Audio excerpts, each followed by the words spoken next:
Welcome to Chitra's cooking feast. இன்றைக்கி வீடியோவில் ரொம்ப ஹெல்த்தியான முளைக்கட்டிய வெந்தயமும் வெண்டைக்காயும் வச்சு ரொம்ப டேஸ்டியான காரக்குழம்பு தான் நம்ம எப்படி செய்கிறதுன்னு பார்க்க போகிறோம். இது ஒரு 3 நாளைக்கு முன்னாடி நான் வெந்தயத்தை முளைக்கட்டி வச்சுருந்தேன். இப்போ அது கூடவே வெண்டைக்காய், வெங்காயம், தக்காளி, பூண்டு, கருவேப்பிலை, காஞ்ச மிளகாலாம் தேவையான அளவுக்கு நான் கட் பண்ணி எடுத்து வச்சுருக்கேன். இப்போ நம்ம இந்த குழம்பு எப்படி தாளிக்கிறதுன்னு நம்ம பார்த்துடலாம்.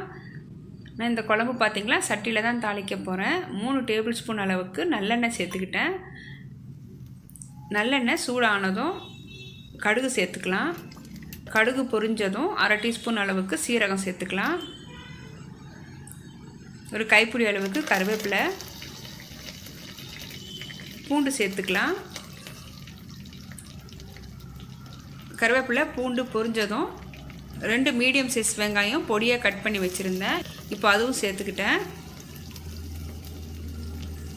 வெங்காயம் கொஞ்சம் வதங்கினதும் 3 காஞ்ச மிளகாய் சேர்த்துக்கலாம்.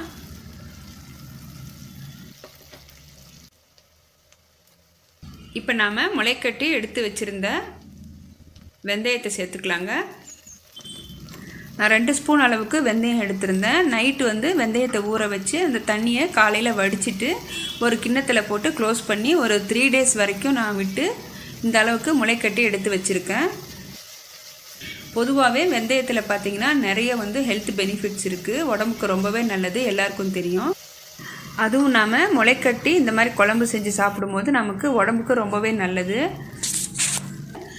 வெந்தயம் இந்த அளவுக்கு சேர்க்கும் போது ரொம்ப கசப்பாக இருக்குமோன்னு நினைப்பீங்க. ஆனால் கண்டிப்பாக கசப்பாகவே இல்லைங்க, ரொம்ப டேஸ்ட்டாக இருக்கும். கண்டிப்பாக ஒரு தடவை நீங்கள் ட்ரை பண்ணி பாருங்கள். வெந்தயத்தை சேர்த்து ஒரு 5 நிமிஷத்துக்கு ஃப்ரை ஆனதுக்கப்புறம் நம்ம கட் பண்ணி வச்சுருந்த வெண்டைக்காய் சேர்த்துக்கலாங்க. வெண்டைக்காயும் ஒரு 5 நிமிஷம் வதங்கட்டும்.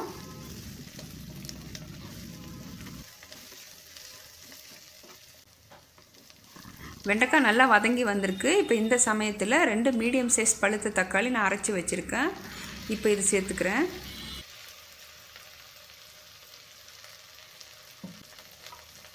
இப்போ இந்த குழம்புக்கு தேவையான அளவுக்கு நம்ம உப்பு சேர்த்துக்கலாம். 2 டேபிள் ஸ்பூன் அளவுக்கு குழம்பு மிளகாத்தூள் சேர்த்துக்கிறேன். 1/4 டீஸ்பூன் அளவுக்கு மஞ்சள்தூள் சேர்த்துக்கிறேன்.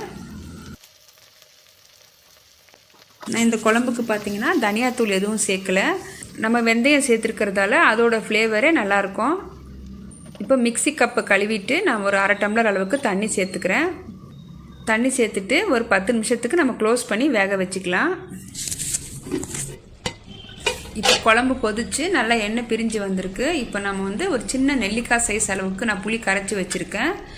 இப்போ புளியை சேர்த்துட்டு ஒரு 5 நிமிஷத்துக்கு கொதிக்க விட்டு நம்ம ஸ்டவ் ஆஃப் பண்ணிக்கலாங்க.